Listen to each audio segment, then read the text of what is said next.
दुनिया हैरान है क्योंकि पहली बार डिजिटल पीढ़ी ने ऐसी ताकत दिखाई कि देश सुलग उठा। नेपाल में सत्ता विरोधी प्रदर्शनों के बाद पहली बार ऐसा हुआ कि 13 से 28 साल के युवाओं ने सरकार गिरा दी। प्रधानमंत्री और कैबिनेट के कई मंत्रियों को इस्तीफा देना पड़ा। बिना किसी नेतृत्व के आंदोलन ने रफ्तार पकड़ी और चंद घंटे के भीतर हजारों युवा सड़कों पर उतर आए। देखते ही देखते नेपाल के 7 प्रदेश और 77 जिलों में विरोध प्रदर्शन की आग भड़क गई। भारत के पड़ोस में आग लगी है और इसके पीछे वो युवा है जो नेपाल में सिस्टम सुधारना चाहते हैं और इसके लिए पहली बार में तख्ता पलट कर दिया। अब देखिए जरा नेपाल में हालात क्या है, आप देख रहे हैं। पीएम केपी ओली जो कि इस्तीफा दे चुके हैं और ये हालात है संसद, राष्ट्रपति भवन, पीएम आवास सब जला दिया। जिस संसद से नेपाल में सरकार चलती थी, प्रदर्शनकारियों ने उसे आग के हवाले कर दिया।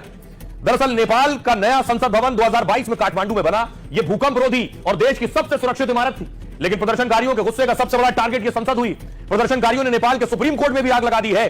साथ ही यह अगली तस्वीर देखिए जरा। किसी देश का राष्ट्रपति भवन सबसे सुरक्षित किला होता है। नेपाल का आलीशान राष्ट्रपति भवन 13 एकड़ में फैला हुआ है, जहां हर वक्त हथियारबंद हाईटेक सुरक्षा बल तैनात रहते हैं। प्रदर्शनकारियों ने इन सुरक्षा बलों से हथियार छीन लिया और उन्हें भी खदेड़ दिया और फिर नेपाल के राष्ट्रपति भवन पर कब्जा कर लिया और बाद में नेपाल के राष्ट्रपति भवन को फूंक डाला।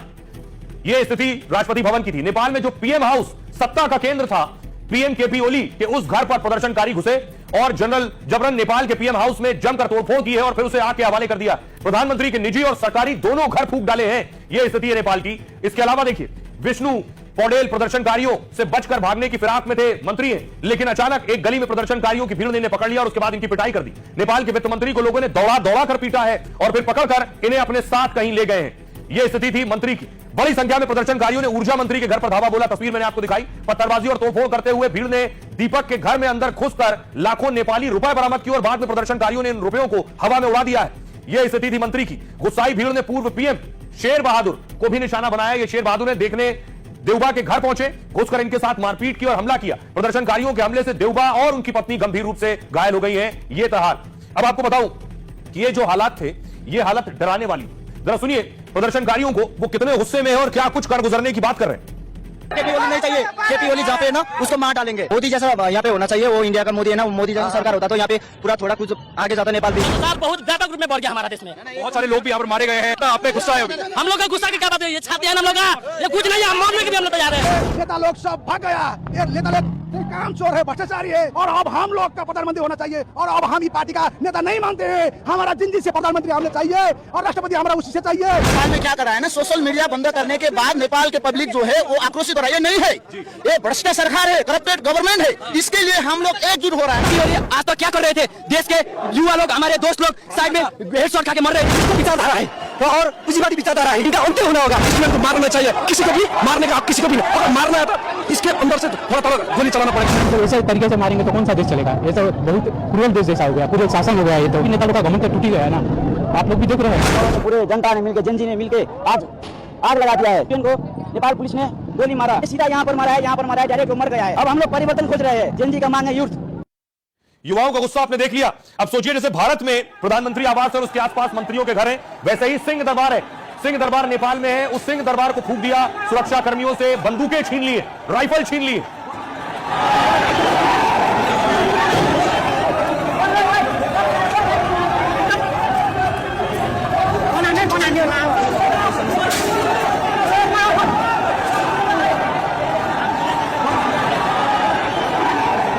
ये आप देख रहे हैं, इन युवाओं ने हाथों में बंदूक ले रखी है। पुलिस की बंदूक है, पुलिस की राइफल है और यहां ज्यादातर मंत्रियों के घर थे। उन सारे घरों को नुकसान पहुंचाया है, वहां घुसकर तोड़फोड़ की है। तो नेपाल में टारगेट पर पीएम, पूर्व पीएम, मंत्री, पॉलिटिकल पार्टियां। एक चेहरा जिसे हिंदुस्तान में हिंदुस्तानी बखूबी पहचानते हैं, वो है प्रचंड कमल दहल। ये भी पूर्व पीएम है। इनके घर भी उपद्रवी घुस गए प्रदर्शनकारी। तस्वीर में आपको दिखाऊं अगली। इनके घर में भी तोड़फोड़ की है। ये प्रचंड कमल दहल का घर है। ये पूर्व पीएम है नेपाल के। इनके घर पर पत्थर चलाया और देखिए ये जो बम फेंका है, पेट्रोल बम है, बोतल से उछाला है।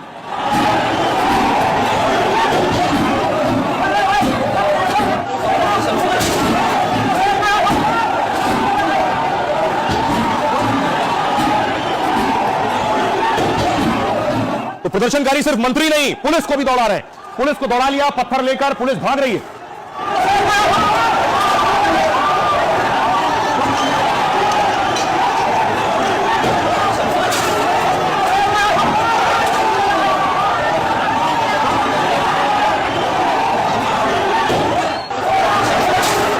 और उसके बाद देखिए हिल्टन होटल 5 स्टार होटल में आग लगा दी है। ये हिल्टन होटल है, वहां का बड़ा है होटल, प्रसिद्ध और मशहूर। उसमें प्रदर्शनकारी घुस गए और फूंक दिया उसे।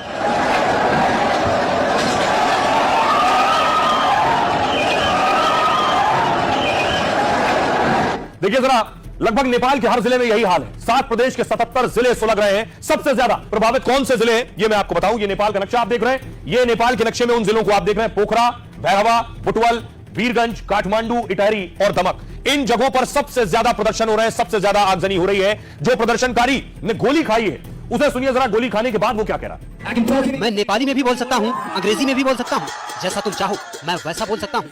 मैंने अपनी छाती पर गोली खाई है, मेरे कपड़ों पर खून के ये निशान देखो, लेकिन हम झुकेंगे नहीं। हम सब साथ खड़े हैं।